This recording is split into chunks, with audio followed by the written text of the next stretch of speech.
let's start by doing a rundown of the supplies that we're going to use. Primarily, you're going to need your wood burning tool, of course, and I'm using the wedge tip or the universal tip, whatever you want to call it. This one works great for doing trees. And then we have the earring blanks. I buy these off of Amazon, pretty inexpensive. The hooks for the earrings and some jump rings to connect the earrings to the wood pieces to the hooks. You'll need pliers to help do that attaching, and we'll use any kind of fine tip marker or paintbrush will work great. We're going to use these Arteza real brush pen watercolor pens, and I want to use the green color today, which is this one, the green tea. That's one of my favorite colors. It makes a really nice color on the earring blanks. You may want a metal ruler for guiding the center line on the earring, or even just a pencil and a regular ruler. You can draw that center line, or you can just draw it freehand. So these two items are pretty optional.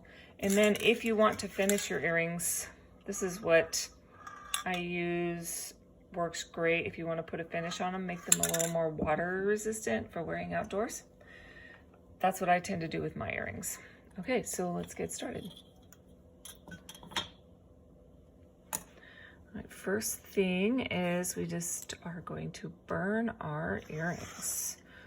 A couple of ways you can do this. You can kind of mark the center, and I just use this hole as the center. I don't know if that is the actual geometric center of this side here, but it works for doing a tree and drawing this line down the center, and you'll see later why we do that. So then I just kind of eyeball the center there, and you can take a ruler and you can draw that line with the ruler like this. Take the knife edge of your tool and just cut yourself a nice straight, and it's not super important that it's smooth, just try to keep it right in the center. Like, see how mine kind of nudged off the center a little bit? Not a big deal, because we're gonna burn a tree and it's not really gonna matter. Since we're going to paint half of the earring, this line keeps the color on one side. So you're basically taking your burner and building it's like you're building a little trench to keep the watercolor marker on one side, or the watercolor paint that you're gonna use. And now you have this center line, and now you just make a tree. Start at the top, doing little bits at the top, and then just increase a little bit in size as you go down. And you can start by just kind of doing a light burn if you like. And you can see I'm not using the very, very tip. Well, I am using the very tip, but I'm tilting the burner kind of about 45 to 30 degrees off the table to kind of be able to float that burning edge over the wood instead of digging into the wood. And as you can see, we can still see this center trunk, but that's okay, because that's part of this earring, the effect of this earring that we want. So, and we are not going to try to make these two earrings match exactly. The thing that will match will be the color, and even that doesn't have to. You can make it whatever color you want. Okay, so I'm kind of happy with how tall the branching part of my tree is, and now I'm just going to make my trunk, and I'm going to make it a little wider as I go down. So there's my trunk, and then I'm just going to expand it using the edge of the very tip of the very edge, the very flat side of the very tip of the flat part to kind of widen that and make it look more like a tree trunk as it comes down. Okay, same thing on this side. And I'm just using my thumb here to hold this so that I don't burn myself. Okay, and so you can see I'm just kind of thickening this trunk as I go down. And sometimes it's fun to add like a little broken branch here part way down. And this I'm using the very cutting edge. See, just a little. And there's my skinny tree, and we're gonna, you can see it does, you can see how the line kind of bows a little to the left, but it's not really gonna matter. So now we're gonna burn tree number 2. And mostly, I'm not gonna try to make it exactly the same. In fact, I think if it looks a little different, it actually looks really cool. But I'm just gonna kind of do this to kind of line it up so I can kind of see how wide this one is at certain places, and if I want to make this new tree that wide, or if I just want to you know, make it more narrow. It doesn't really matter. For this, I wouldn't worry about making them exactly the same for your first pair of earrings. Definitely just have fun with making a tree and realizing how easy it can be and how freeing it can be to just scribble and make these little blobby blobs, as I like to call them, that when all put together look like the silhouette of an evergreen tree. So this is me kind of finding the place where these two trees end so that they're sort of similar, but you can see they are not the same tree, and I'm not even trying to do that. Okay, so now I'm gonna go ahead and make my trunk. And I do that by turning this upside down, just like with the other one. And just thickening that line just a little bit. And I always err on the side of a little too narrow. I try to err on the side of being a little too narrow so that if I bump out a little, I can expand and not feel like I made it too fat. Okay, there's that, and then we'll work on this side.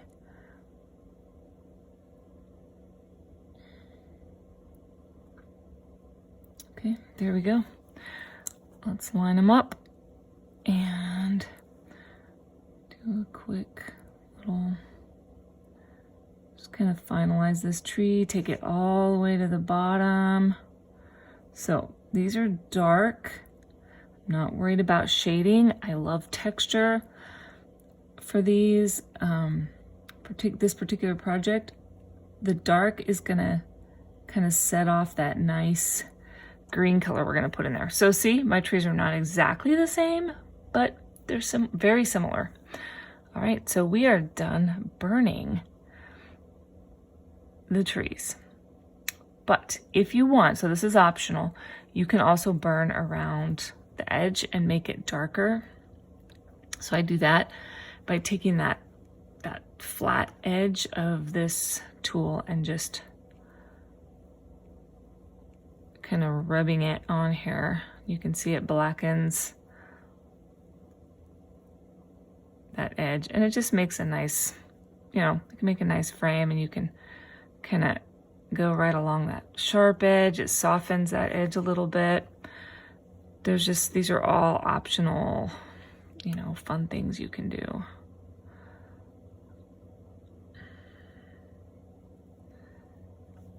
Okay. All right, see, it kind of adds like a little dark frame all the way around. You could even like, I don't know, on this skinny trees, I don't know that I would kind of try to make any kind of frame on the front, simply because it's such a small space to begin with. You might find that it intrudes on your the composition of your little work of art. And here I am just going around these edges, making them. So I'm using that flat edge on the flat edge of the piece of wood. I don't want to accidentally drop my pen on my other piece. Okay. All right. And you can get all kinds of earring blank shapes from craft stores, Amazon. I mean, they're pretty cheap. And I feel like the work that I would have to put into cutting new ones, cutting my own and drilling holes in them, is not really worth the time. But if you have some really thin pieces of wood and you want to try to make earrings out of them, by all means, try it. Cut them, make them. Make them into the shape you want them, and then drill a little hole for your earring. Okay, so there's that one. I'm just softening this corner a little bit. There we go, using that flat edge. Okay, see how it kind of creates a frame around the tree. It's a very subtle difference between those two. And I'll show you in a minute why I tend to darken those edges. So now we're going to paint or color one side of the tree. Now you can do both if you want them colored. This is the effect of the earrings that I make that I really like. And we're just gonna color. And if you, these are great markers because they're super fine tip, and so you can really be precise about where you're coloring. I wouldn't worry about painting over like these little tree branch parts because it just disappears. It doesn't really soak into them or change their color at all. And then just fill it in. And you could do this with watercolor paint and paintbrush as well. I just have this way of doing it to show you that you can do it with markers if you don't already have other supplies. You could also do this with colored pencil, but if you were using colored pencil, I would work a little harder not to rub into the burned areas, because that watercolor pencils will kind of stick there. Okay, so there's my one side, and I kind of like the effect of that, so that's what I do. But you can totally color in the other side if you want. You could do a totally different color. Like you could do like a peach color, or I don't know, whatever. Blue, red. You could make it red and do Christmassy, Christmas tree style. Okay, so I'm gonna color this one in, and we'll see why I like to burn that edge. Wait, this marker is, maybe I've used it a little too much. Usually these markers, I've had these like over a year and I use them a lot. So we might be coming to the end of the life of this one's life. I mean, it's doing great, but certainly I don't remember it taking this long to do them before. Okay, so I can be kind of careless with this, getting this edge. I don't have to worry about it. And then with the green, it's not so obvious, but if I was using red or something, I probably would have some paint down here that I would have to cover up with by coloring it in dark or burning it. And that's tends to be why I do that. But there you go. There's a pair of earrings. You could also do it where they're on opposite sides. So you could do green on the right and then green on the left. So then they're more like a mirror image instead of two of the same. There's so many ways that you can take this simple design and have fun with it. So just for fun, I'm gonna add another color to the other side. Just to kind of show you how that works here. It's kind of, yeah, see, this marker is definitely So yeah, that green is probably on its way out. I use it a lot. It's one of my favorite colors. But you can see if you wanted to, what it would look like with two colors. It's kind of a peachy orange color. And there you go. That one was way faster. So yeah, that does make a difference. So you can decide which one you like. I tend to like this without color on both sides, but you know, personal preference. So there you go. Those are my nice spring colored earrings. I've brought the earrings outside and I'm securing them to a piece of cardboard with brad nails. I just shove those little brad nails right through the holes that fit perfectly. And then I just get ready to spray. Follow the manufacturer's directions on whatever acrylic spray you're using or protective spray, and just give a real light coat, maybe a couple of light sprays. I usually let them dry for about an hour and then give them a light, very light sanding with like a 320 sandpaper grit, and then do one more really thin coat, makes them nice and smooth and protects them from moisture.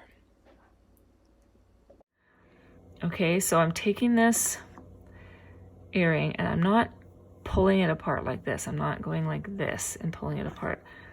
I'm just twisting it so it opens, so that these ends are still lined up with each other. So then when I squeeze them with the pliers, they're already lined up. So don't open it like a door or, you know, like you're widening the circles. Keep the circle intact, right? And then just lift up that one side, or, you know, separate the two sides evenly. Put the loop on the earring and then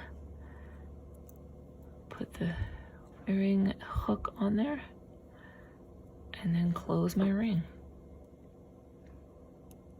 It's that simple. I mean, there's other people who have fancier equipment and can do this without